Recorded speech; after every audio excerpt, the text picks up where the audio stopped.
Bueno, ¿cómo están? Buenas tardes. Como siempre, una vez más aquí nos encontramos, queridas y queridos estudiantes, para dar continuidad de manera un poco más teórico y conceptual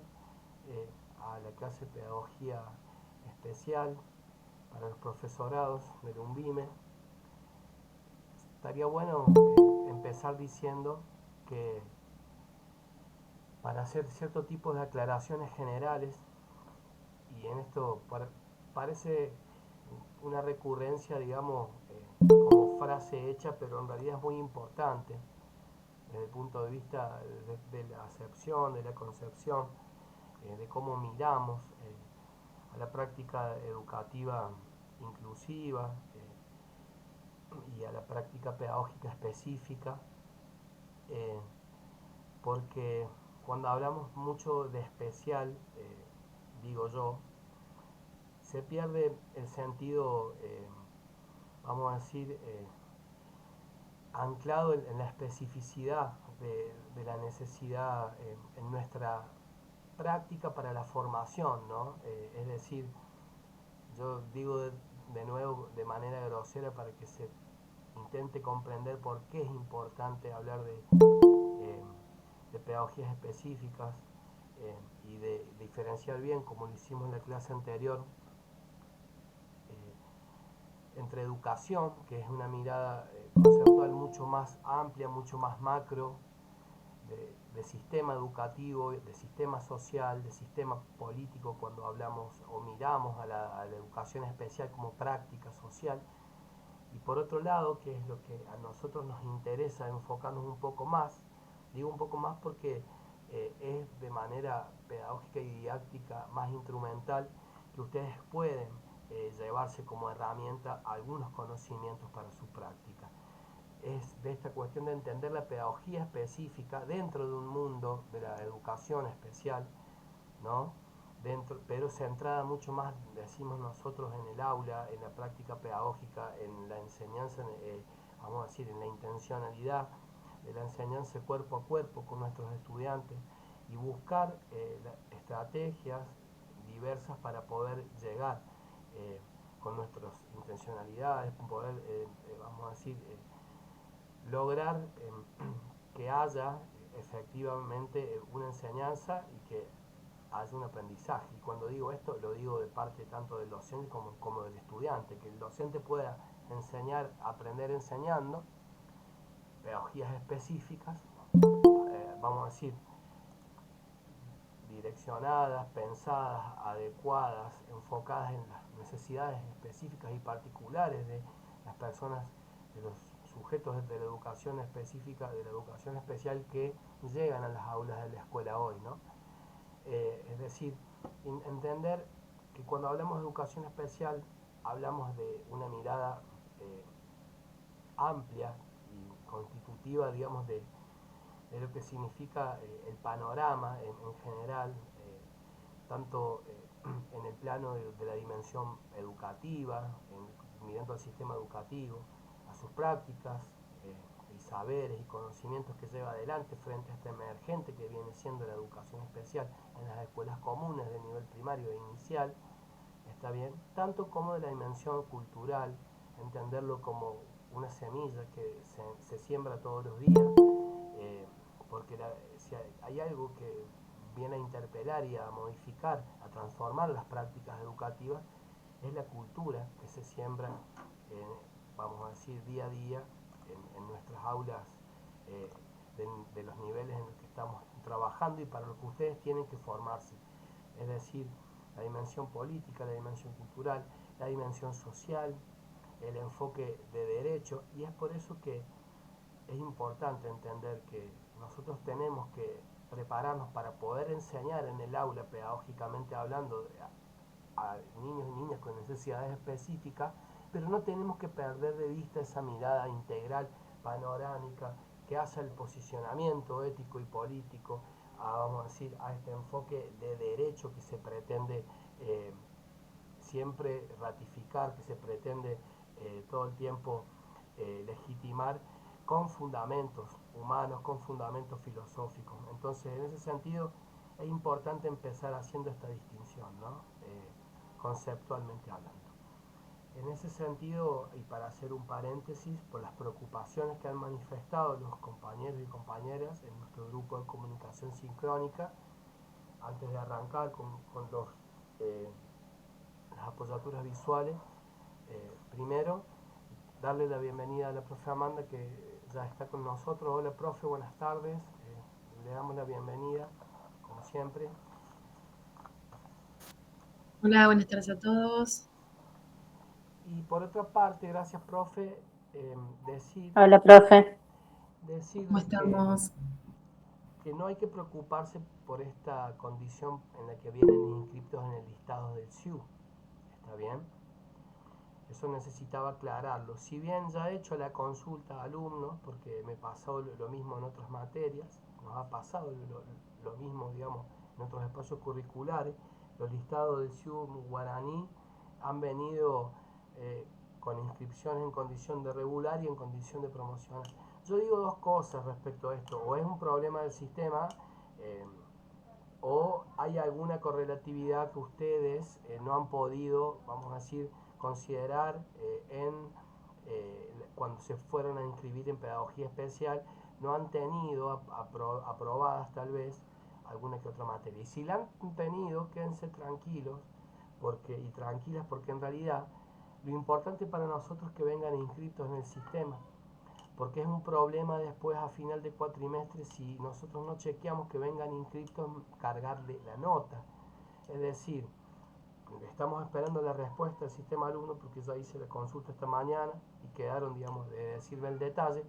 pero lo importante para transmitirles tranquilidad es la realidad de que ustedes vienen en el listado, que están en el sistema, que vienen inscritos. Entonces, eso es lo importante para nosotros. Porque en el caso que no vengan en el listado promocional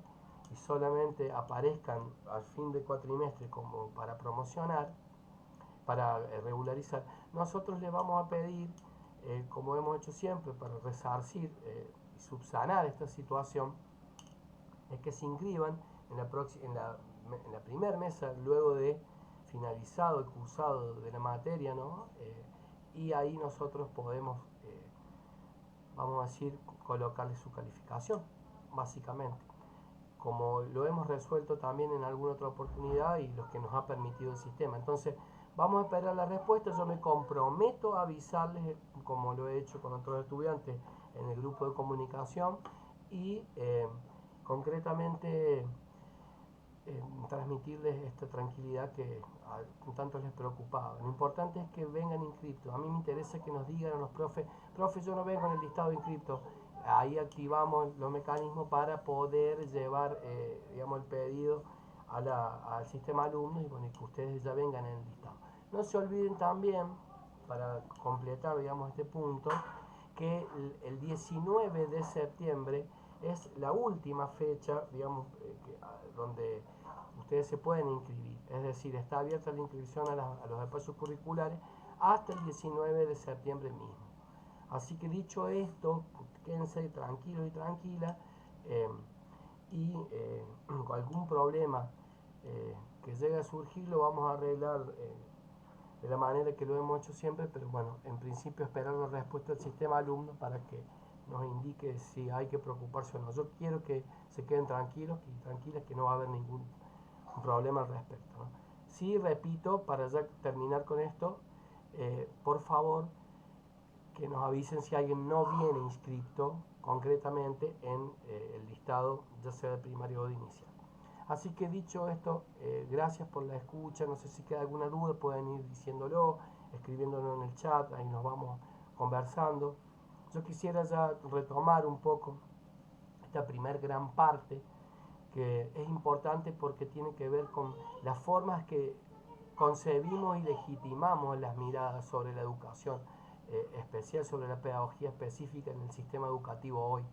Y todos aquellos desafíos que se van presentando en el día a día, y cómo también es importante ir formándonos o sensibilizándonos, digo yo, sobre algunas consideraciones terminológicas, conceptuales, donde vayamos incorporando conceptos propios del campo pedagógico específico para la convivencia en la diversidad, para trabajar las diferencias, las diversidades funcionales, y tiene que ver justamente con empezar a transitar la historia, los modelos históricos que se han desarrollado y que han evolucionado de alguna otra manera y hasta el día de hoy siguen como vigentes en algunos espacios, siguen vigentes, digamos, con mayor o menor presencia o contundencia, y bueno, y hay que repensar, ¿no? La manera que entendemos en la escuela, que concebimos, en la planificación de nuestra práctica, la manera que enseñamos, cómo estas concepciones a lo largo de la historia han tallado y tallan al día de hoy en nuestras prácticas, ¿no? Empezar a tener el cuidado de poder comprender conceptos que nos permiten enarbolar un discurso que es, vamos a decir, solamente un discurso que tiene el desafío de convertirse en práctica, pero es sumamente necesario para poder empezar a sembrar la esencia y el sentido de las prácticas escolares inclusivas en el sistema educativo actual, ¿no? Yo decía en otro espacio que es difícil, tanto como se critica este calificativo de especial, como digo yo, especial son las pizzas y los sándwiches, y especiales somos todos, también vale la pena, digamos, recordar eh, otro detalle importante que vamos a estar desarrollando ahora, digamos, justamente aquí en esta clase, y un concepto para empezar vamos a decir, deconstruir, si ustedes quieren, para empezar a reflexionarlo, para empezar a desmenuzarlo, a criticarlo, tiene que ver con el concepto de inclusión, que tanto en boga está actualmente en el discurso de la escuela hoy, ¿no? Entonces, en ese sentido, yo digo, siempre pensamos, ¿por qué tenemos que hablar de inclusión? Si tenemos que hablar de inclusión es porque se entiende o se sobreentiende que hay personas, hay sujetos o hay, vamos a decir, comunidades, hay grupos sociales que están excluidos, ¿sí? Porque si no, no tuviéramos contextualmente, desde el punto de vista social y político, la necesidad de tener que hablar de inclusión. Entonces hay algo ahí que hace ruido, es decir, hay que pensar, hay que pensar en concreto eh, por qué hemos llegado como sociedad históricamente a tener que hablar de inclusión. No, porque evidentemente existen prácticas silenciadas, prácticas que están invisibilizadas, que no son, vamos a decir, muy reconocidas, que están excluyendo, ¿no? Y en ese sentido, permítanme que voy a cerrar un poquito la puerta para evitar ruido. Y en ese sentido, le decía, empezar vamos a decir, a conocer históricamente los distintos modelos, las distintas acepciones sobre la pedagogía específica, la educación especial que hemos ya empezado digamos, a criticar, ¿no? Esta cuestión de diferenciar para poder comprender mejor cuando hablamos de educación especial a qué nos referimos, que es algo mucho más amplio que cuando nos referimos al aula y al momento de la enseñanza en la pedagogía específica, ¿no? Entonces, importantísimo recorrer los modelos que han ido desarrollando, vamos a decir, de manera paralela, las distintas épocas, los distintos tiempos históricos, y también empezar a pensar sobre algunos otros componentes en esta primera parte de la teoría del eje 1 que están vinculados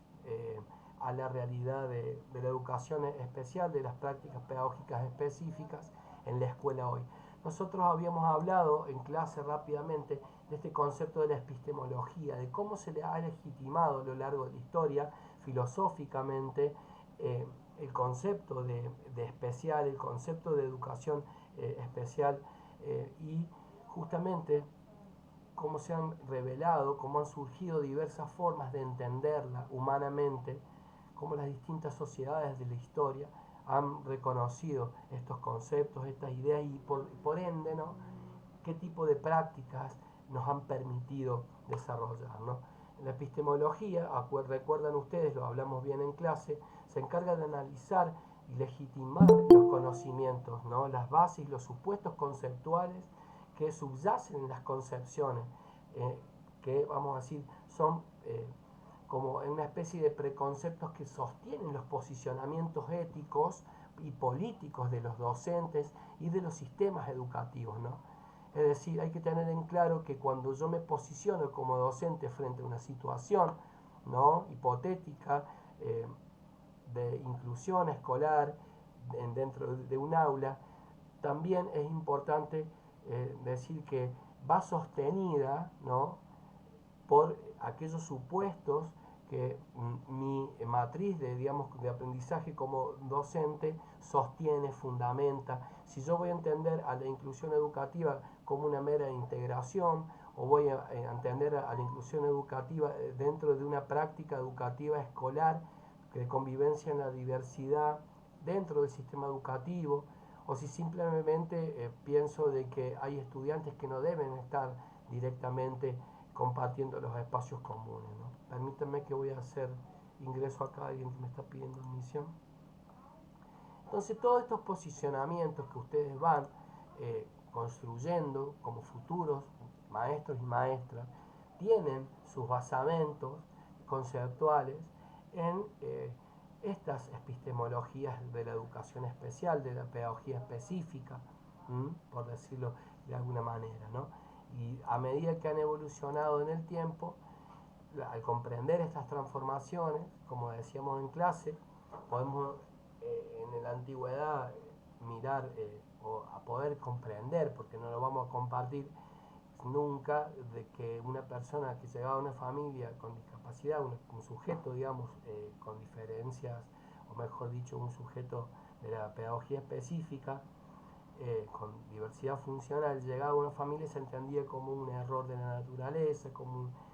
una maldición divina, digamos, ¿no?, un castigo de Dios, digamos, en principio, ¿no? Pero en aquellos contextos y a lo largo del tiempo se ha ido concibiendo las prácticas educativas, sociales, habituales, cotidianas, en relación con los sujetos y las personas con discapacidad, con dificultades específicas de aprendizaje, ¿no? Entonces, para pensarnos en un futuro, hablar de la epistemología y de las acepciones y las concepciones que voy construyendo sobre una pedagogía específica, entendemos que hay una interrelación en todos estos conceptos que rodean, ¿no?, el mundo de la educación especial, y necesitamos comprender estas diferencias para poder abordar una educación de manera más integral en su análisis, en su práctica, en su desarrollo, en su llevar adelante en el día a día de manera más efectiva, ¿no? Comprender que la pedagogía específica nos interpela como docentes para poder aprender a enseñar en un enfoque de la diversidad y aprender a atender a necesidades particulares, ¿no? Es decir, poder comprender cuál es la mejor manera en que nuestros estudiantes aprenden para que nosotros podamos aprender a enseñar de forma diversa, que nos desafiemos como maestros y maestras, que busquemos de manera creativa cada vez mejor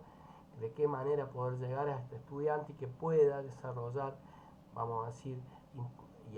internalizar, apropiar conocimientos, prácticas, habilidades y destrezas, digo yo, ¿no?, que le permitan desarrollar de manera ulterior una mejor calidad de vida en todo punto de vista, ¿no? Y esta pedagogía específica dentro de un campo de una educación especial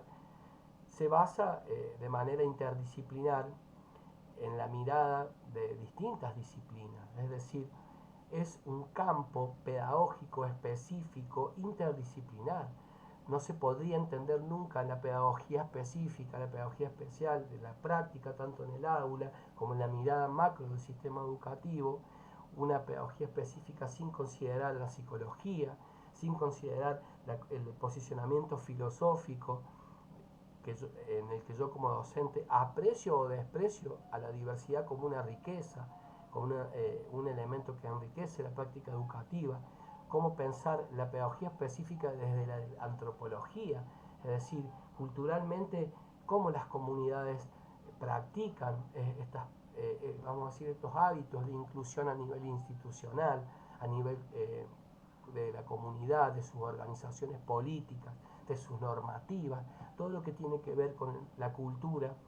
a nivel sociológico, cómo se comprende, es decir,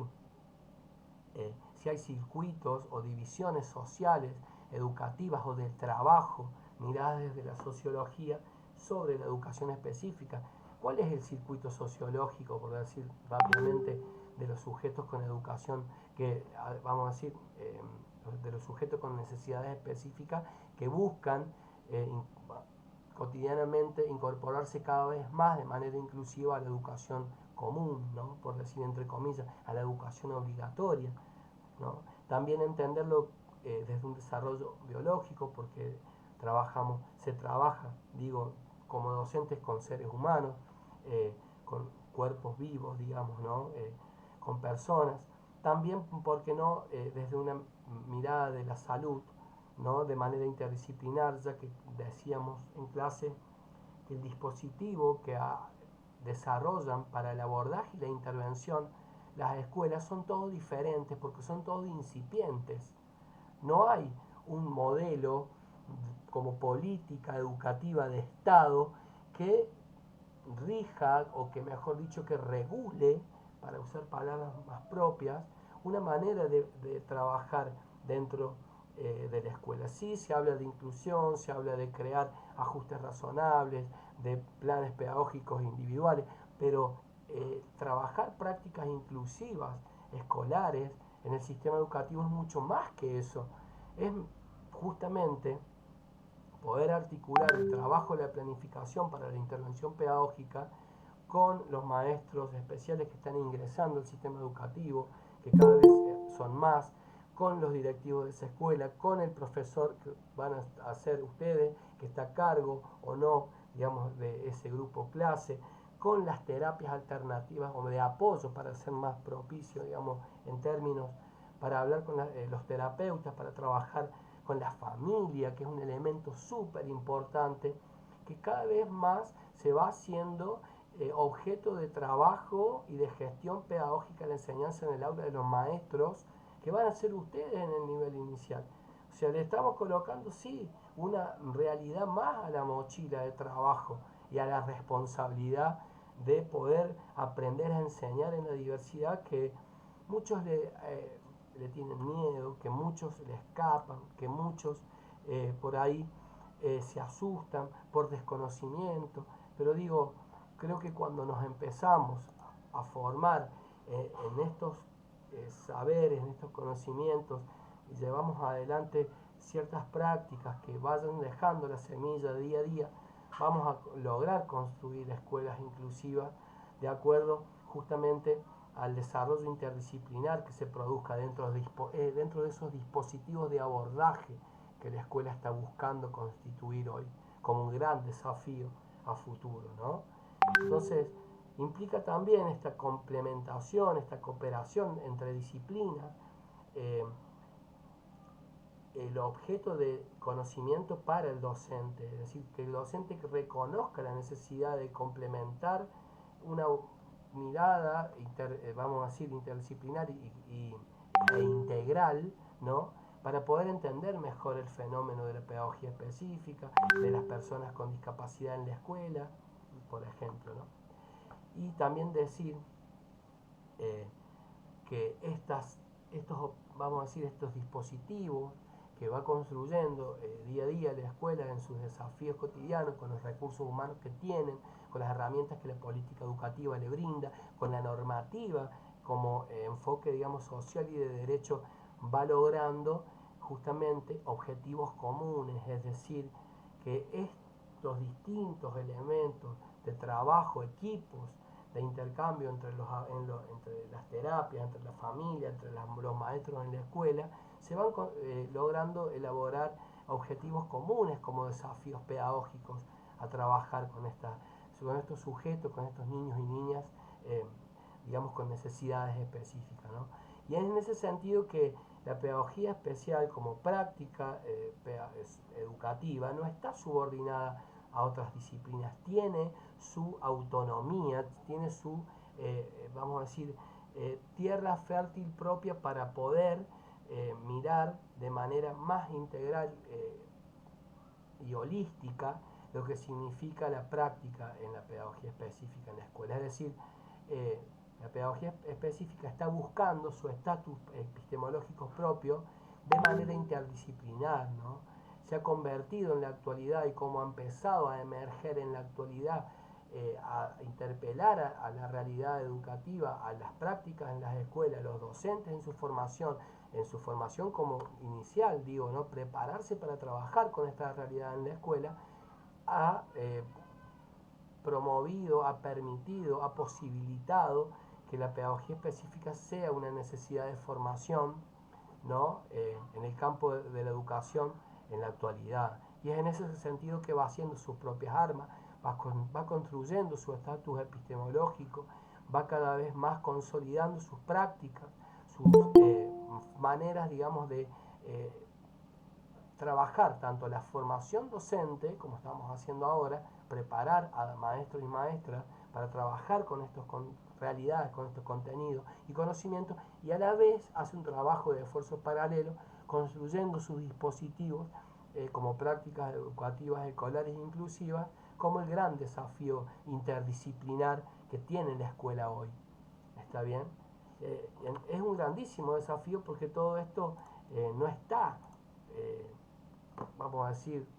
resuelto. Está en construcción, se está en una bisagra histórica, digamos, en lo que es una coyuntura, ¿no? Histórica, donde tiene que, vamos a decir, consolidarse, ¿no? Cada vez más entendemos que la educación especial como práctica social amerita la necesidad de la inclusión, de incorporar, de estar, de poder reconocer como el derecho social y político que tienen las personas con discapacidad para ser parte de las instituciones de la educación obligatoria en la actualidad, ¿no? Creo que esto ya está prácticamente casi consagrado. Ahora hay que ir en busca de esos dispositivos que van a ir consolidando tanto la dimensión normativa como la práctica pedagógica, como de otros dispositivos de trabajo interdisciplinar que es importante que ustedes como futuros docentes tengan en cuenta. La pedagogía se centra en el estudio de la enseñanza y el aprendizaje, mientras que la educación abarca un enfoque más amplio, como decíamos al principio, esto lo dejamos bastante claro. En cambio, la pedagogía específica se enfoca en la atención a las diversidades en el aula con sujetos de la educación especial con necesidades específicas. Y es ahí el desafío donde nosotros tenemos que diversificar nuestras estrategias de enseñanza para poder llegar de manera más efectiva a nuestros estudiantes con condiciones particulares, con dificultades específicas de aprendizaje, ¿no? Para dejar en claro, la pluralidad terminológica es compleja, pero esta variedad de términos van, vamos a decir, haciéndonos entrar en razón que tiene que haber una manera de designarla, una manera de indicarla, una manera, digamos, de referenciarla a la pedagogía específica dentro de un campo de la práctica inclusiva, de las prácticas sociales y educativas inclusivas. Eh, Obviamente que decíamos recién, ¿por qué hablamos de inclusión? Porque entonces hay gente que no está incluida. Y es en ese sentido el desafío para empezar a atender las necesidades educativas, incluir a estudiantes con discapacidad, es el primer paso para poder desarrollar una formación de calidad, académicamente hablando, que nos permita incorporar como conocimientos como futuros maestros y llevarnos con seguridad y convicción a la práctica en el aula, ¿no? A trabajar con los niños y las niñas. La pedagogía especial, la pedagogía específica, refleja esta complejidad interdisciplinar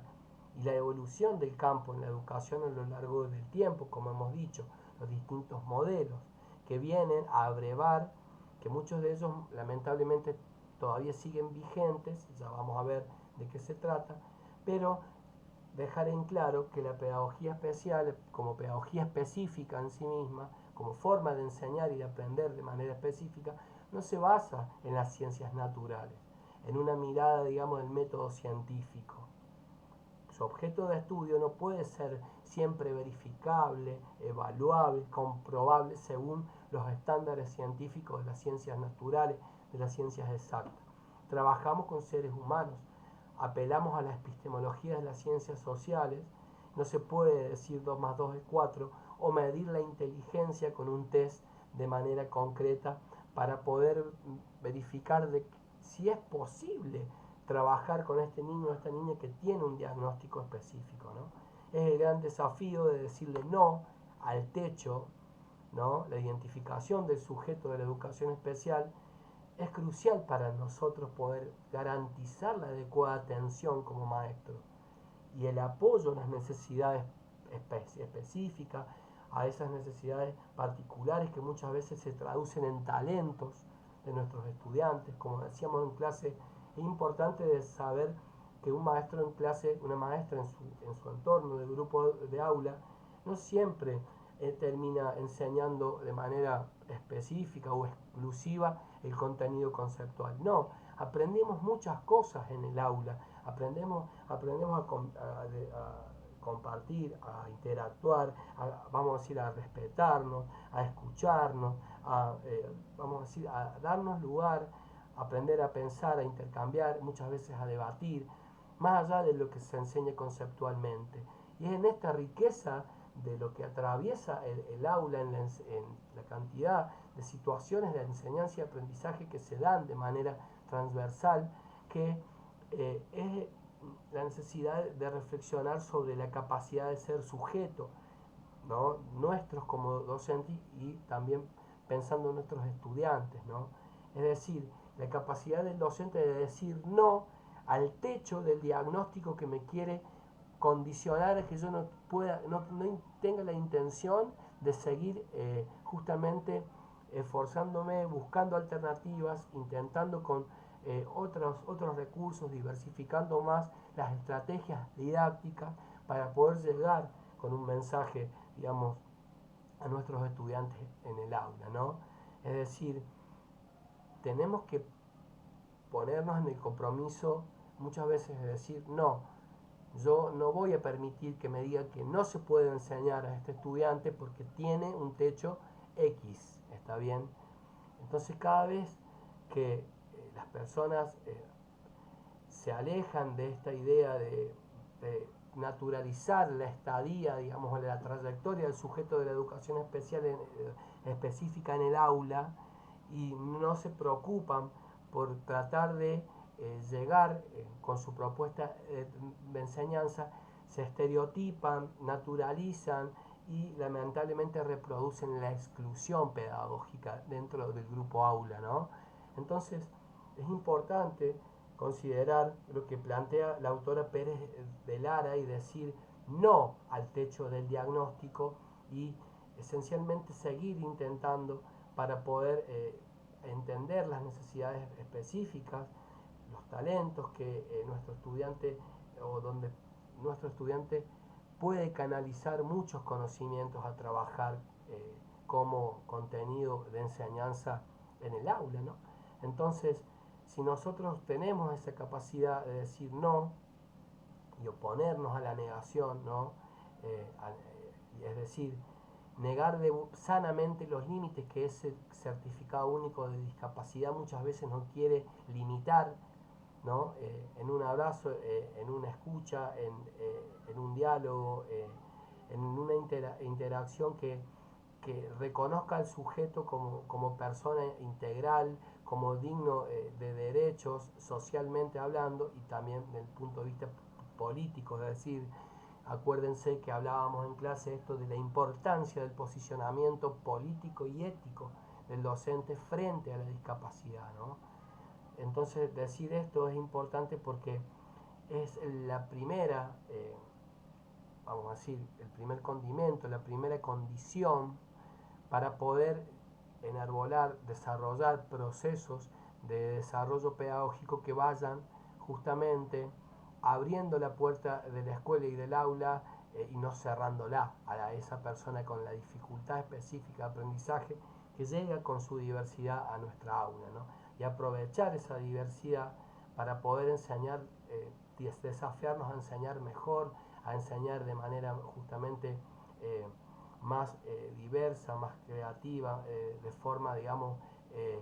adecuada a las necesidades que muchas veces los grupos aulas presentan, ¿no? Ustedes saben bien que no todas las propuestas que muchas veces planificamos tallan de la misma forma o significan de la misma manera en los distintos grupos aulas que nos van tocando año a año, que se van, vamos a decir, resignificando en el tiempo a lo largo de un ciclo lectivo, ¿no? Entonces, la necesidad de decir no en el campo de la educación específica es fundamental para poder sensibilizarnos humanamente en la proyección de una enseñanza, de una pedagogía específica que nos permita emanciparnos como sujetos y nos permita reconocernos dentro del grupo clase, tanto docentes como estudiantes, como sujetos de derecho, ¿no? Entonces la importancia de identificar esta necesidad de decirle no al techo viene de la mano con la importancia tempranísima que muchas veces sucede en el aula del nivel inicial, como también en el nivel primario, de poder identificar la dificultad o, vamos a decir, eh, aquella, aquel llamado de atención, o mejor dicho, aquella sospecha que al interactuar con algún estudiante se nos va presentando, ¿no? Porque muchas veces, como siempre decimos, son los maestros los que primero se dan cuenta de las dificultades específicas de aprendizaje que llegan al aula del nivel inicial, ¿no? En la interacción, por ahí en la dificultad para cumplimentar una consigna de trabajo de manera efectiva por parte de un estudiante. Y para ofrecer un apoyo más efectivo es súper, digamos, relevante esta intervención temprana, esta, vamos a decir, identificación temprana de la dificultad, porque es lo que nos permite llevar la voz a la familia, a los tutores, a los directivos y decir, ¿saben qué? Me parece que aquí está habiendo cierto tipo de dificultad y estaría bueno que empecemos a mirarlo para acompañarlo de manera más efectiva. ¿Por qué? Porque al identificar las dificultades de los estudiantes en una etapa temprana, nos permite implementar intervenciones y estrategias de apoyo para superar esas dificultades y para que los problemas no se agraven. Esto es sumamente importante y ustedes van a ser, vamos a decir, eh, referentes a lo largo del tiempo, digamos, y van a ser protagonistas y cruciales eh, en la detección temprana y tienen la obligación ética de poder comunicarlo para qué, para el bien del desarrollo ulterior del estudiante del nivel inicial o primario, es decir, para que se puedan llevar los apoyos más efectivos como estratégicamente y poder a lo largo, digamos, del desarrollo ulterior del estudiante trabajarlo con apoyos o con terapias alternativas, fonológicas, psicopedagógicas, psicológicas, psicomotricistas, digamos, hay muchas terapias que nos permiten acompañar las trayectorias con dificultades de manera más efectiva y es súper importante que ustedes lo sepan porque tienen la obligación de poder llamar la atención, de poder sugerir, decimos nosotros, o recomendar a las familias, a los directivos que se enfoque, digamos, que se haga un trabajo, digamos, de apreciación más cercana para poder efectivamente constatar si la dificultad existe o no en ciertos estudiantes que nos van demostrando en su desempeño sus capacidades, o mejor dicho, hasta dónde pueden desarrollar ciertas consignas o tareas. Y esto, digo, eh, puede prevenir en la adolescencia y en la juventud de los estudiantes con los que trabajamos eh, muchísimas dificultades, porque si no se trabajan esas, vamos a decir, esos contrapiés de manera temprana, ¿no? Esto no nos permite acompañar ni desarrollar esa dificultad para superarla y para en edades adolescentes o de jóvenes, que el estudiante encuentre respuestas para mejorar su calidad de abordaje, su calidad de intervención, digamos, para poder tratar esa dificultad y a la vez poder darle una respuesta resolutiva por parte del sujeto. Es decir,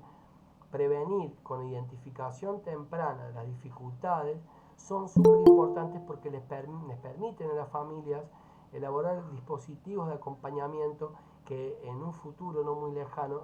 le benefician en la calidad de vida a este estudiante o a esta estudiante, ¿verdad? Que está atravesando, digamos, esta dificultad o que forma parte de nuestro grupo clase. Entonces, fíjense si no es importante que ustedes tengan el ojo entrenado, vayan formándose, digamos,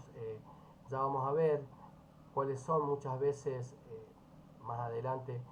las dificultades que se van presentando en las distintas franjas etarias de las etapas del desarrollo infantil para que ustedes tengan presente y si bien no van a ser maestros de educación especial, pueden acompañar en la planificación de las necesidades pedagógicas específicas de la mejor manera las propuestas de enseñanza para sus estudiantes, ¿no? Las necesidades específicas venimos diciendo que tienen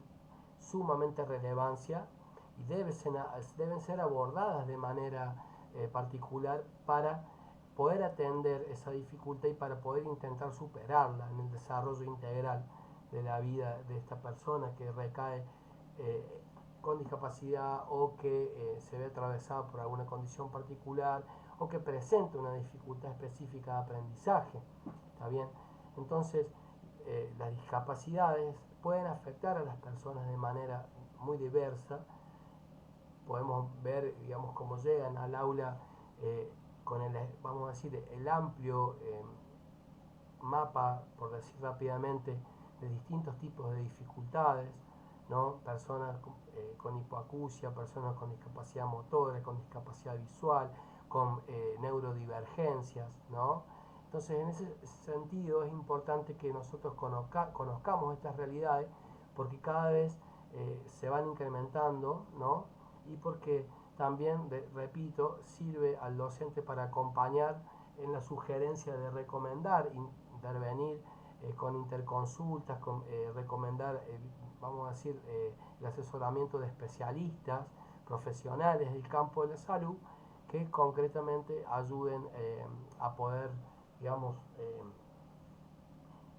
si ustedes quieren atenuar y por qué no superar estas dificultades específicas de nuestros estudiantes, ¿no? Las necesidades específicas justamente permiten identificar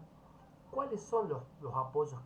pedagógicos que este estudiante puede estar necesitando, ¿no?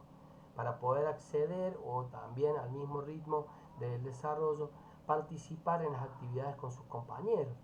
Muchas veces sucede que en las planificaciones pedagógicas lo que se trabaja es el mismo contenido temático del eje descriptor de contenido del diseño curricular, pero se realizan actividades con menor nivel de dificultad para aquellos niños que están, vamos a decir, intentando poder resolver, incorporar, aprender, superar algunas tareas que se les propone desde lo pedagógico, ¿no? Como consignas de actividades. También decir que nosotros necesitamos entender que nuestros estudiantes con necesidades específicas, como futuros maestros, deben tener la misma dedicación y compromiso ético que lo hacemos para con el resto de nuestros grupos aula,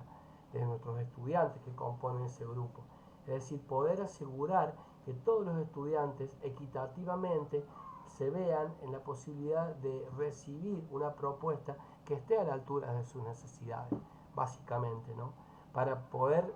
trabajar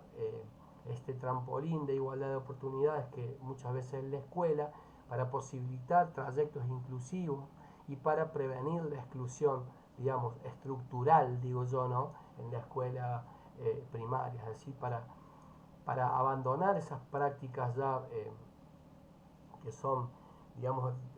de antaño, básicamente, ¿no? Que son retrógradas, y también identificar qué tipo de planificación de actividad necesita, justamente desde el punto de vista áulicos, desde el punto de vista de los objetivos, de los contenidos, de las actividades y de las estrategias didácticas que yo voy plasmando en cada uno de los estudiantes para que estas propuestas un tanto más personalizadas, con ajustes razonables, con, vamos a decir, adecuaciones, sean estratégicas y nos permiten empezar a entender cuál es el camino para poder superar las barreras ideológicas, las barreras, vamos a decir, institucionales, las barreras pedagógicas, las barreras, digamos, digo yo,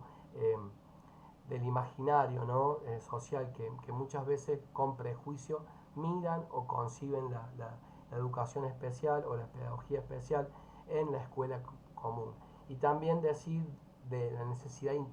imperante, digo, vamos a decir, la necesidad ineludible de conocer los derechos y la legislación, la normativa, está bien, que envuelve al campo de la educación especial desde un punto de vista, digamos, del nivel internacional, la legislación que existe también desde el punto de vista nacional y también lo local, ¿no? Es decir, poder tener una mirada macro, integral de la normativa, vamos a decir, general, que acompaña en la actualidad las prácticas educativas, escolares, y la necesidad de articular con los campos de la salud, ¿no? Ya vamos a ver por qué muchas veces la normativa en educación, la normativa en el sistema educativo para con la pedagogía específica, porque en el mundo de la educación especial es necesaria ser mirada también con un ojo del campo de la salud, de las ciencias de la salud, ¿no? Ya vamos a ver por qué, por esto básicamente que decíamos al principio, de que para que algunas trayectorias escolares de niños y niñas con discapacidad en la escuela se conviertan o vayan buscando, vamos a decir, una atención integral, ¿no? Eh, Necesitamos reconocer la importancia de los apoyos de las terapias, digamos, eh,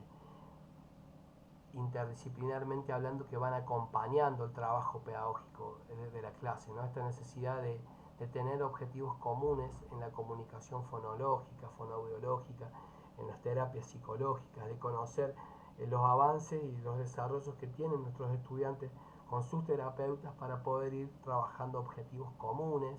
y cómo la legislación también nos lo permite desde algún punto, solo hay que conocerlo y llevarlo a cabo de una manera bien práctica, concreta y sencilla, es haciendo, vamos a decir, construyendo dispositivos interdisciplinares para la comunicación en la planificación de las actividades que llevamos adelante con nuestros estudiantes, ¿no? Entonces, en ese sentido, eh, no me quiero extender mucho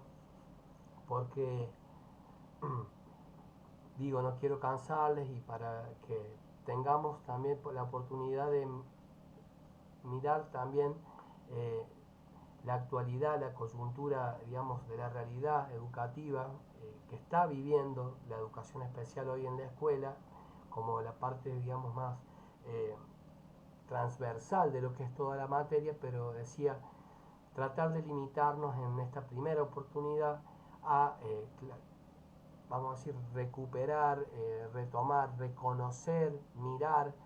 los distintos modelos que se han desarrollado a lo largo de la historia y qué nos han traído en conclusión, qué aportes nos pueden hacer para con nosotros como docentes comprender algunas concepciones de época, y cómo en la doble situacionalidad de una lectura culturalmente situada entran a tallar en nuestra realidad escolar hoy, ¿no? Es decir, qué cosas podemos reconocer útiles o inútiles de aquellos modelos que se han desarrollado de manera paralela en la evolución histórica educativa de la humanidad, ¿no? Y por decir rápidamente, estos modelos que revelan diferencias y también similitudes a lo largo de la historia, ¿no? Para comenzar, de manera general, no me quiero remontar a la antigüedad porque ustedes saben de que sería como un poco perder el tiempo en el buen sentido de la palabra, digo, dado que nadie va a estar de acuerdo que es un castigo de Dios, con, vamos a decir, la llegada de una persona con diversidad funcional a una familia o a una escuela, sino simplemente mirar hacia adelante en perspectiva con sentido, digamos, de inclusión escolar, con sentido, digamos, de inclusión en las diversidades, para con las diversidades y en la construcción de la, digamos, de la convivencia en las diversidades, ¿no? Parece un trabalengua, pero es justamente así. Y para comenzar, digamos, a despuntar un poco y reconocer en la línea del tiempo los distintos modelos y que nos han dejado, podemos recurrir o vamos a decir remitirnos al siglo XIX, en el modelo médico, ¿no? Donde la educación especial se reveló, vamos a decir, de una manera particular, ¿no? Donde la diversidad funcional, las personas con discapacidad, básicamente, por decirlo así, eran vistas como un defecto, una enfermedad, que solo los médicos o el campo, digamos, de la salud podía intervenir para, vamos a decir, darle atención, tratamiento y, por qué no decir, en algunos casos, entre comillas, ¿no? Proveerles de alguna cura. El enfoque médico, el modelo médico que dominó gran parte del siglo XIX y la mitad prácticamente principios del siglo XX, eh, vamos a decir, anclaban en la idea de que eran los indicados, las personas pertinentes, los profesionales que debían trabajar con aquellas personas que presentaban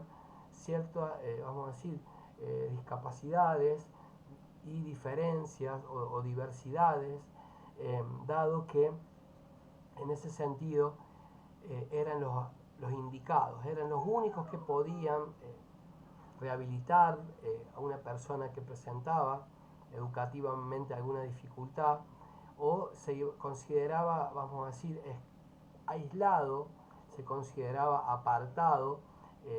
dentro de lo que es el campo educativo y, como bien digo, los profesionales de la salud con su objetivo de curar o corregir esta deficiencia desarrollaban prácticas cerradas, es decir, ocultas, casi, vamos a decir, esotéricas, me gustaría también, ¿por qué no? Es decir, dado que muchas veces la vergüenza, muchas veces esta cuestión de convivir en estas instituciones, familiarmente hablando, digo, con personas que presentaban una dificultad o un defecto o enfermedad, como se entendía en este modelo, era avergonzante, ¿no? Entonces, muchas veces se acallaba, se silenciaba, no se reconocía ni siquiera a esa persona como sujeto de derecho, con dignidades plenas, sino sumamente lo contrario, ¿no? El modelo médico vamos a decir, se resumía en la idea de poder atender para rehabilitar y curar en el mejor de los casos, ¿no? Y aquellas personas se trataban en instituciones cerradas como en clínicas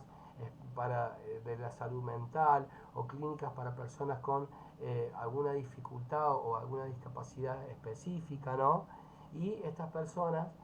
de, tanto en el servicio médico como desde el punto de vista social, como vengo diciendo, eran segregadas, eran apartadas, eran no reconocidas como sujetos de derecho pleno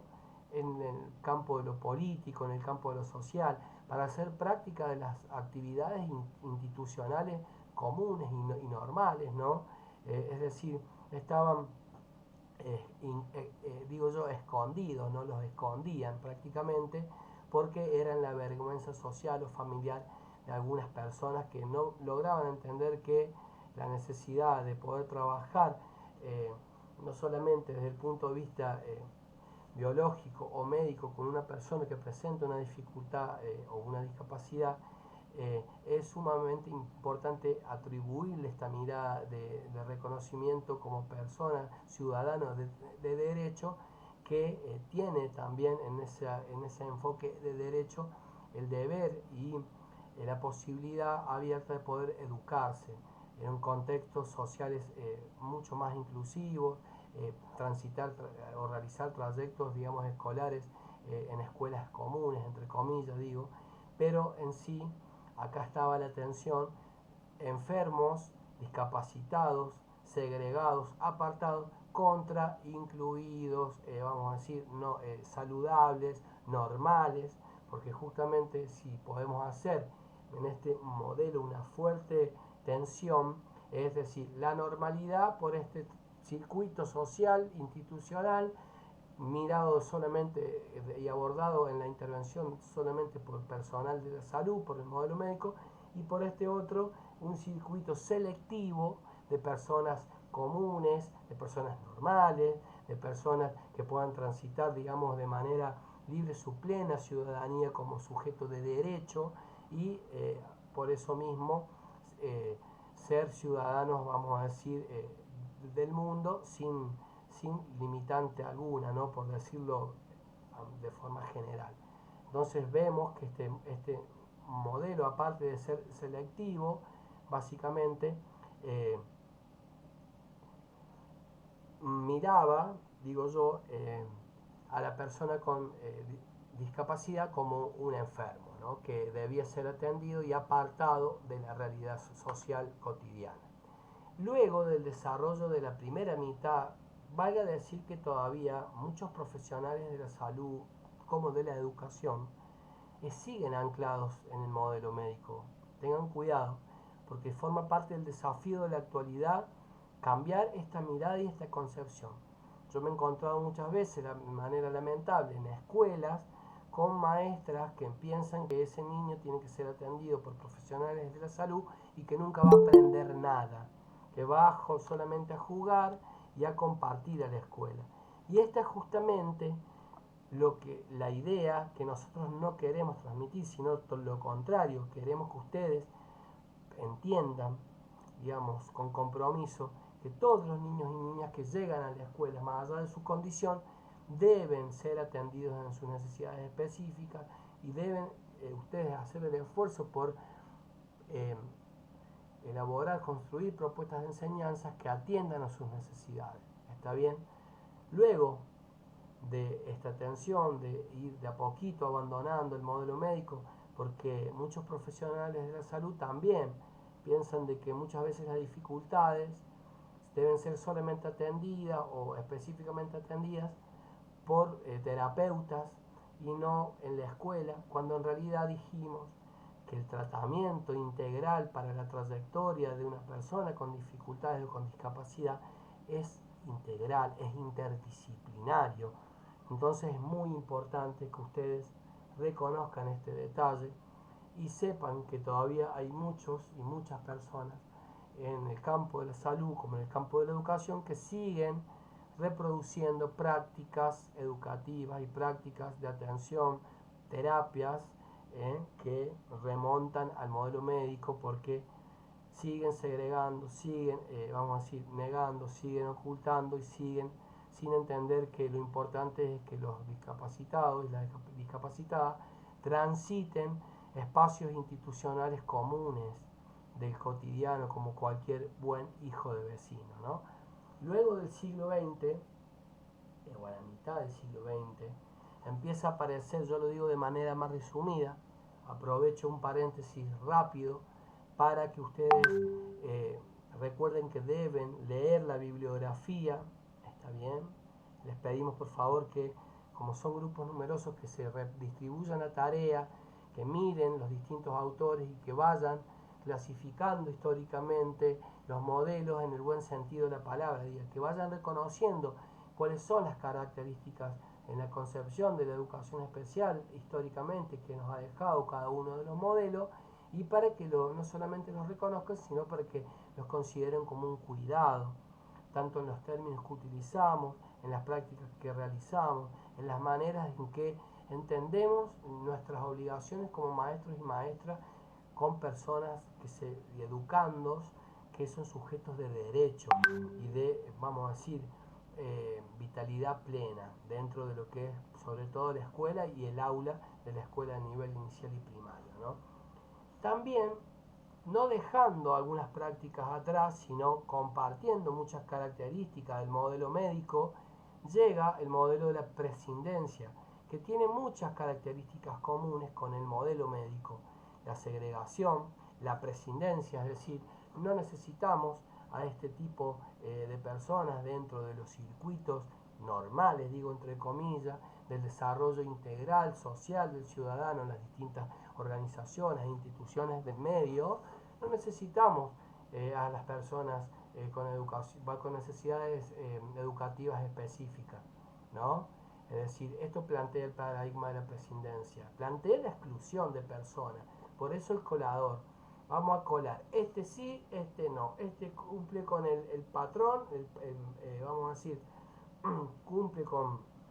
la pauta, este no, ¿no? Este cumple con los parámetros, este no cumple con los parámetros. Vamos a empezar a filtrar, a seleccionar quiénes sí, quiénes no. Y esto le dio nada más y nada menos que un auge en algún tiempo histórico a la escuela especial, ¿no? Es decir, si bien algunas escuelas especiales están desapareciendo y otras se están consolidando, porque en la actualidad hay un modelo de convivencia de acuerdo a lo que las familias, digamos, de las personas con discapacidad deciden seguir en camino, vamos a decir, deciden como proyecto seguir adelante, más allá de este modelo ideal que decimos nosotros de aquella persona que está, vamos a decir, comprometida en su situación en relación a la discapacidad, que pueda transitar los dos espacios, todos los espacios de la realidad social e institucional, ¿no? Este sería como el ideal a seguir, pero justamente el paradigma de la prescindencia planteaba circuitos diferenciados. Por este camino van los niños y las niñas con necesidades específicas, los discapacitados, aquellas personas con dificultades, que no entran dentro del parámetro de lo que es el modelo ideal del ciudadano normal, digo entre comillas, ¿no? Y lamentablemente sigue selectivamente segregando, muy vinculado al modelo médico, en pedagogía, también en el campo de lo educativo, y también, ¿por qué no?, diciendo, reproduciendo la exclusión de buenas a primeras, ¿no? Hay mucho más por conocer sobre las características de este modelo, pero hago hincapié en estos aspectos más relevantes para que ustedes vean que todavía se siguen reproduciendo muchas maneras implícitas en las prácticas educativas cotidianas de seleccionar, de priorizar, de privilegiar, ¿no? Justamente algún tipo de estudiante por sobre otro, cuando todos y todas nuestras estudiantes en el aula se merecen el mismo tipo de tratamiento, el mismo tipo de trabajo, de compromiso de nosotros como futuros docentes, ¿no? Luego de atravesar el modelo médico y atravesar el modelo de la segregación, el modelo de la prescindencia social, ¿no? No son necesarios, llega un poco a hacerse más, vamos a decir, real y visible el modelo de la rehabilitación, ¿no? Este enfoque se centra también en la atención médica de habilidades o capacidades limitadas de las personas con discapacidad para poder corregir ese déficit, ese faltante, esa dificultad, esa ausencia. Es decir, un modelo que solamente se ancla en la idea de rehabilitar, que comparte también características con el test psicológico de un modelo de decir, a ver, vamos a medir la inteligencia de este sujeto, ¿no? Y tiene que ver justamente con una fórmula que, vamos a decir, desarrolla, digamos, el IQ, digamos, la capacidad, digamos, de la inteligencia intelectual, ¿no? El IQ, que tiene una fórmula de medición en relación al desarrollo biológico con el desarrollo intelectual, ¿no? Se hace una cuenta, meramente hablando, para con un test ver el tipo de inteligencia y la capacidad que puede llegar a desarrollar ese sujeto, que también no deja de ser un modelo selectivo, no deja de ser un modelo que aprecia, que valora y que, vamos a decir, cuida la diversidad, las diferencias que llegan a la actualidad de las escuelas y de las aulas del nivel inicial y primario, está bien, y también dentro de este enfoque se interpreta y se sigue interpretando, porque muchos lo siguen reproduciendo, hay rupturas y también hay continuidades a lo largo del tiempo en los modelos, como dije que se compartían características del modelo de la prescindencia con el modelo médico, también el modelo de la rehabilitación comparte algún que otro detalle selectivo de medición psicológica con el modelo de la prescindencia, ¿no? De filtrar los circuitos diferenciados en la división social del trabajo, en la división social de la educación, es decir, socialmente este está apto y este no, ¿no? Clasificando y categorizando a sus estudiantes según sus habilidades cognitivas. Las prácticas también se establecieron en escuelas especiales y se diseñaron currículos adaptados con circuitos diferenciados en distintos niveles de capacidad para el desarrollo pedagógico, digamos, de la enseñanza como del aprendizaje de los estudiantes. Como dice bien aquí la diapositiva, sin dejar de tener una fuerte tendencia a la segregación, a la separación, a los caminos diferenciados, ¿no? Distinguir el apto socialmente, el que presenta una inteligencia, digamos, eh, en la media, como se dice, y aquellos que no presentan buenos desarrollos de capacidad intelectual y cognitiva. Luego vamos a decir, atravesar en el tiempo los años 60, 70, también en los años 80, llega justamente el modelo social, el modelo de enfoque de derecho, el modelo no, disculpen ustedes, primero se desarrolla el modelo de la autonomía personal, que es la antesala de la mirada en la concepción del modelo del enfoque de derecho y social, ¿no? De lo que es la educación especial, de lo que es la persona con dificultades, con discapacidad, eh, con alguna condición en particular, donde puntualmente lo que se promueve es el esfuerzo para el desarrollo personal, es decir, se deposita el mérito del esfuerzo en la persona que sufre la dificultad o la discapacidad para que dentro de su autonomía personal busque por todos los medios superar, rehabilitarse, superar, mejorar aquel déficit del desarrollo de capacidad que tiene, ¿no? Es decir, no es que el contexto, vamos a decir, social, político, cultural, entre otras dimensiones, va a promover un modelo de inclusión en base al enfoque de derecho, de la dignidad de la persona, desde el punto de vista social y político, sino que, vamos a decir, endilga, por decir rápidamente, hace cargo, ¿no? Responsabiliza a la autonomía personal del sujeto con discapacidad para que él pueda desarrollar ciertos méritos y superar en la autogestión y en su empoderamiento la superación de esa dificultad, ¿no? Entonces empieza a abrirse un poquito el camino a la inclusión, pero se entiende que en gran rasgo, por decirlo de manera general,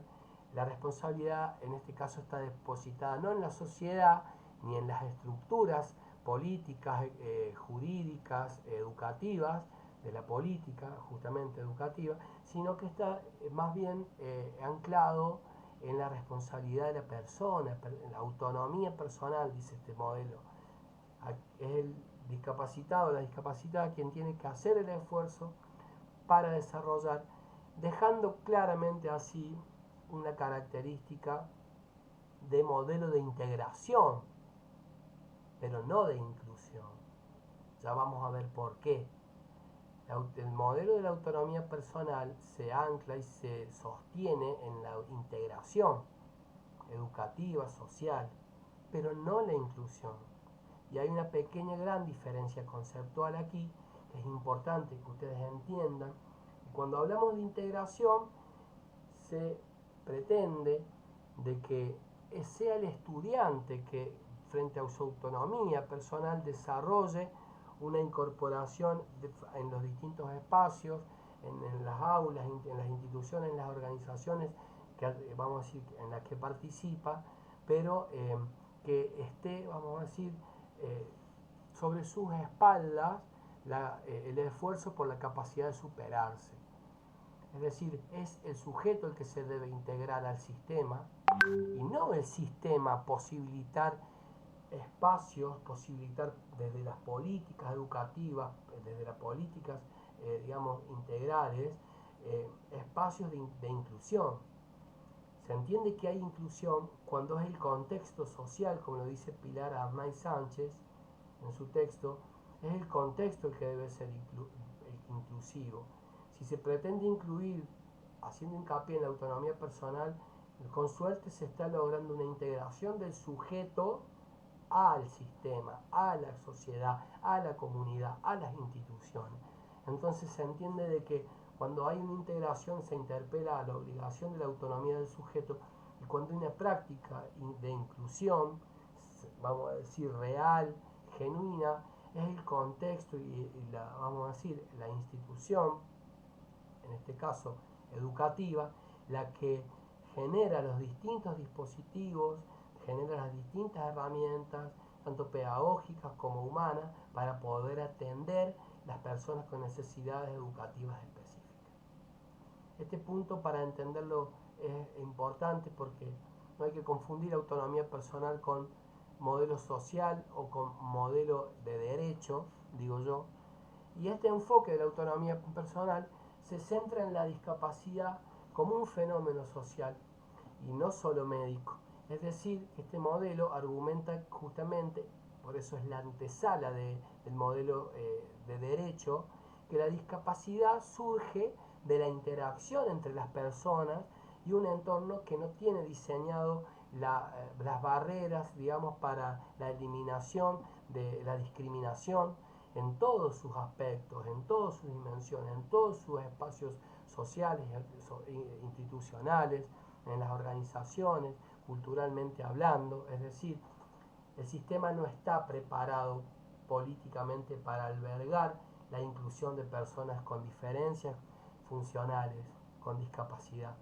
Entonces, justamente un entorno que no está preparado para acomodar la diversidad no puede autodenominarse básicamente un enfoque de derecho pleno de la persona con dificultad específica de aprendizaje. ¿Mm? Entonces, estas prácticas empiezan a promocionar la inclusión, pero no dejan de ser solamente integradoras, porque el sistema todavía no está terminantemente preparado, como hasta el día de hoy no está del todo diseñado y preparado para recibir personas que puedan transitar de manera efectiva y significativa la escolaridad de la mejor manera, ¿no? Que puedan no solo eh, vamos a decir, eh, acreditar los conocimientos del diseño curricular que se trabaja en los niveles inicial y primarios, sino que pueda promocionarlos. Ya vamos a ver cuáles son las distintas maneras de certificar los trayectos de las personas con discapacidad en la escuela, que también es un tema muy delicado, muy complejo, que se está, vamos a decir, viendo interpelado de manera constante en la necesidad de la educación obligatoria, ¿no? Entonces, las prácticas, decía, empiezan a verse constituidas por un incentivo, por, vamos a decir, de manera incipiente, empezar a desarrollar prácticas para abandonar la segregación, la exclusión, los circuitos diferenciados, también para eliminar barreras físicas, sociales, culturales, ideológicas y políticas, pero el objetivo es empezar a caer en la conciencia de que para llegar a un modelo social de derecho pleno es necesario adaptar el entorno educativo para fomentar prácticas en participación genuinas de manera inclusiva en la comunidad, ¿no?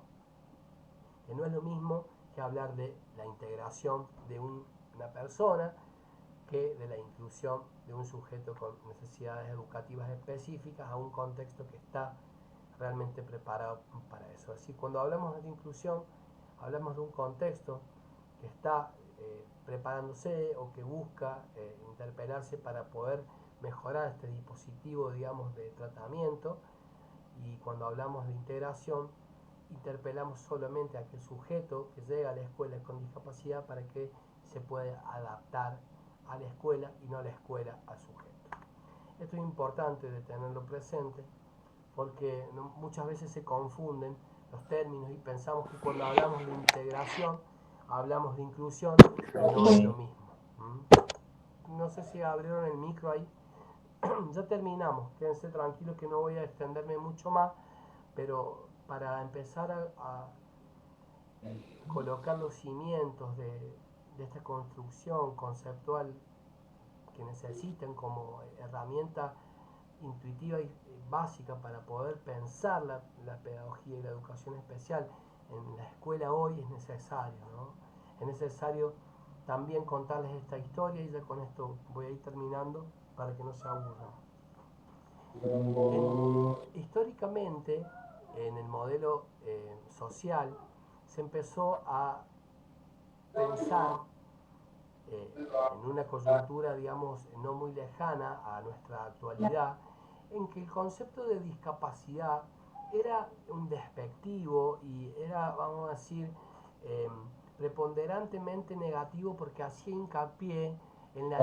en la ausencia, en esta discapacidad y no en la diversidad, en la fortaleza de la diversidad, en la riqueza de la diversidad, sino que más bien la miraba de reojo, la miraba mencionándola como una ausencia despectivamente hablando, ¿no?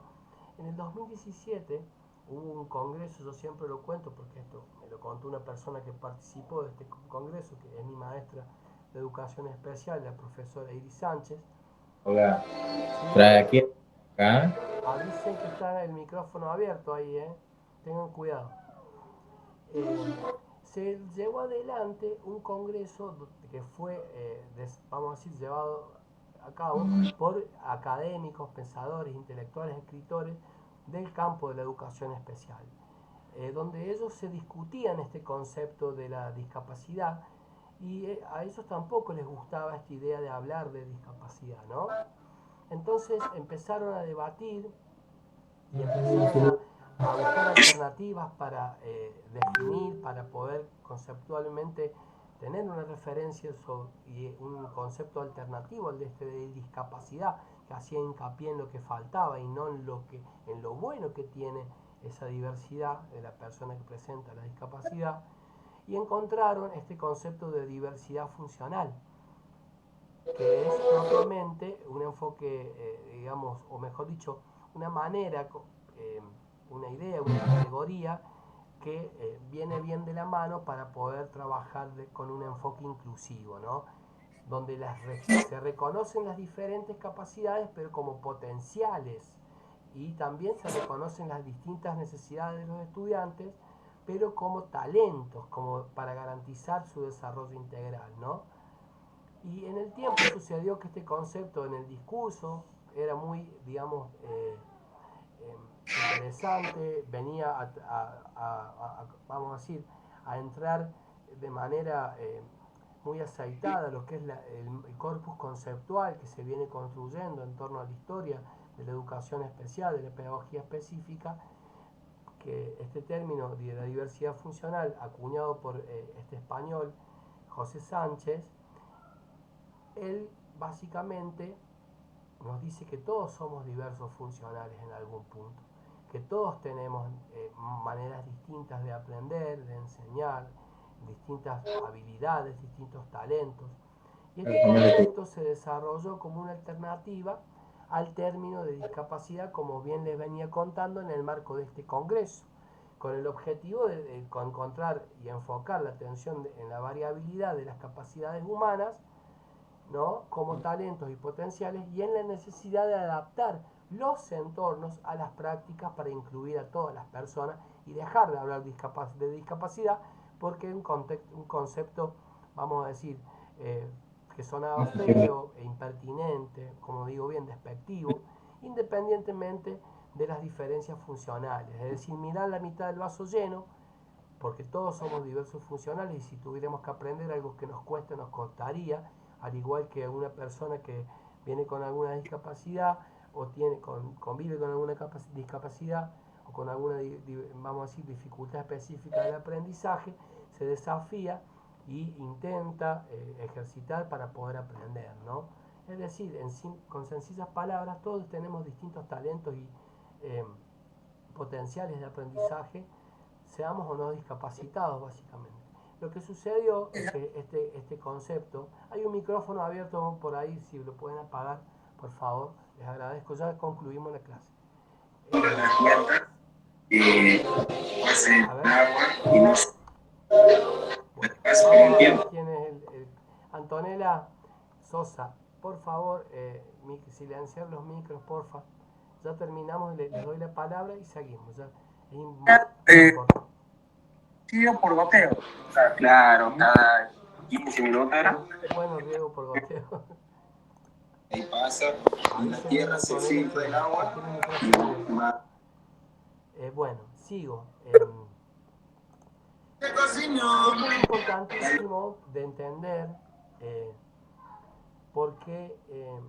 en el tiempo fue muy bienvenido este concepto de la diversidad funcional, pero lo que sucedió fue que al incorporarse en el corpus del léxico de la educación especial, a empezar a hablar de diversidad funcional y a empezar a decir que todos teníamos ciertas capacidades, diferentes dificultades como potenciales, no nos podía posibilitar poner el rótulo de la necesidad de la discapacidad en el sentido de decir, de poder frente, por ejemplo, digo yo siempre, a una política de salud, frente a una obra social de un niño que necesita una apoyatura, digamos, de terapia para acompañar su aprendizaje pedagógicamente hablando, para traducirlo en otras palabras, un niño que desde la escuela necesita un refuerzo fonoaudiológico o psicopedagógico, no presentaba el certificado único de discapacidad como sucede hoy, con el título y el rótulo, digamos, de discapacitado, las obras sociales no cumplían políticamente ni jurídicamente con la ley y esta necesidad dentro de lo que significa vamos a decir, la plenitud del disfrute de los derechos adquiridos por las personas con discapacidad no se podían materializar, no se podían cumplir, es decir, las obras sociales como las políticas en salud necesitaban hablar de discapacidad, de esa ausencia, de ese faltante, de manera inclusivo, digo, ¿por qué no?, despectivo, para poder, vamos a decir, ponerle el título y el rótulo a los niños y niñas que necesitaban un diagnóstico, así la obra social, en el mejor de los casos de los estudiantes que tuvieran la obra social, pudiera cubrirle, porque imagínense ustedes que la cobertura no se llevaba adelante porque esta persona no presentaba discapacidad. Entonces, la, es como que el sistema, digamos, de obras sociales, el sistema previsional de coberturas, digamos, en salud, necesitaba que los niños y niñas presentaran el certificado de discapacidad, en todo sentido lo planteo, para poder brindarle una cobertura en el mejor de los casos, porque todavía conozco mucha gente en esta actualidad que vivimos hoy en día, que presentando los certificados de discapacidad y todo, hay muchas obras sociales que no se niegan o, vamos a decir, invisibilizan o hacen oídos sordos a las coberturas complementarias de la actividad pedagógica escolar o de lo que necesita ese niño dentro de sus necesidades específicas de aprendizaje, ¿no? Entonces, fíjense cómo la historia, política y jurídicamente hablando, desde el punto de vista del campo de la salud, de los ministerios de educación, etcétera, necesitaron básicamente rotular de discapacitado a un niño o una niña para poder cumplir con su cobertura que legalmente le corresponde, ¿no? Entonces se dejó de hablar de diversidad funcional para volver a acuñar el concepto de discapacidad o de personas con discapacidad, que es el concepto que, vamos a decir, está vigente, ¿no? Pero nosotros lo debemos enseñar, de hecho nos preocupamos por contar esta historia, porque decimos que muchas veces es el contexto político y social del mismo Estado que crea las leyes, que necesita que un niño, para que sea incluido en la cobertura de sus prácticas, presente un certificado de discapacidad, que lo margina, lo rotula, vamos a decir, lo condiciona para el desarrollo ulterior del resto de su vida. Fíjense ustedes si quieren, no sé, alguno compañero o compañera que sea disléxico, ¿no? Y que necesite que su obra social le cubra.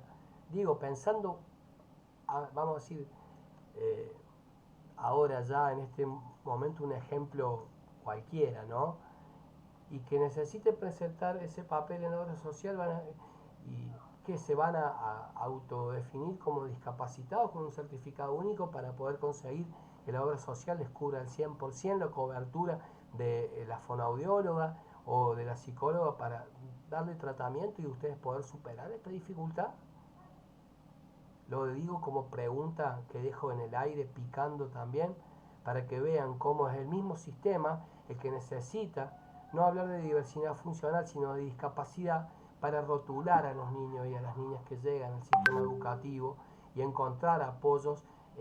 en las terapias interdisciplinares, ¿no? Con los terapeutas, maestras especiales y con pedagogas, etcétera, para reforzar el trabajo de sus dificultades y así poder superarse, ¿no? Entonces, más allá de que estos defensores del concepto de diversidad funcional promueven una perspectiva que considera que las diferencias en las capacidades no deben ser vistas únicamente como deficiencias, sino como limitaciones, sino como aspectos de la diversidad humana, de la naturaleza, de las diferencias que humanamente, desde el punto de vista de las capacidades y las potencialidades tenemos como seres humanos, que requieren ajustes específicos con necesidades particulares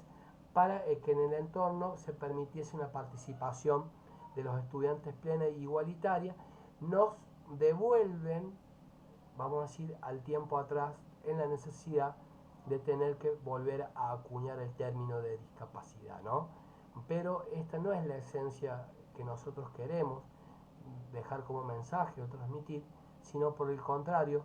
queremos recuperar ese concepto de diversidad funcional y solamente hablar de discapacidad cuando es únicamente necesario, o en todo caso, para ser pertinente y correcto en la utilización de los términos, hablar de personas con discapacidad, con condiciones particulares o con dificultades específicas de aprendizaje, que es lo que nos concierne a nosotros como docentes en el campo educativo. Dicho esto, les agradezco el tiempo, ya se me fue la hora pautada. Quiero que vayan leyendo los autores, les pido por favor que llegamos a la mitad de la presentación, vamos a terminar de presentar la clase que viene, ¿está bien? Les pido por favor que vayan leyendo la bibliografía, que si tienen consultas que nos escriban, nos hagan preguntas por el grupo de comunicación sincrónica. Es importante que vayan constituyendo su posicionamiento frente a la discapacidad, frente a la diversidad funcional, frente a las personas con dificultad específica del aprendizaje y siempre mirar que lo importante está en la mitad del vaso lleno y no en la mitad del vaso vacío. Hemos llegado al fin de la clase de hoy, agradezco la paciencia y la escucha, como siempre atenta. Voy a tratar de subir la clase más tarde al aula virtual para que todas tengan a mano esta entrega de hoy, la primera parte del eje 1. Si no hay ninguna otra consulta, agradezco su presencia y que bueno, la profe Amanda ya debe haber tomado la asistencia correspondiente. Repito, dudas, consultas, no duden en comunicarse. Muchas gracias. Quiero preguntar si hay alguna consulta.